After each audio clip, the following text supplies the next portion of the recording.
Why did that one kid get expelled?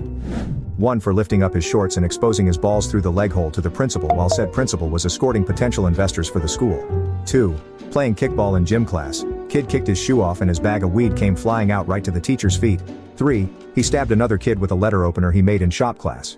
We didn't make letter openers in shop class after that.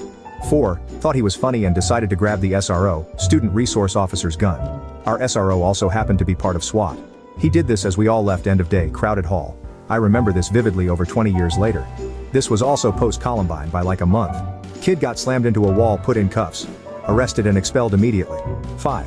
Peeing on a teacher who wouldn't let him go to the bathroom. 6. Tackled and restrained by coaches after he grabbed a bat from the storage room with the intention of beating his pregnant math teacher with it. 7. Downloading porn on the school computers was the last straw. He even used his own login. 8.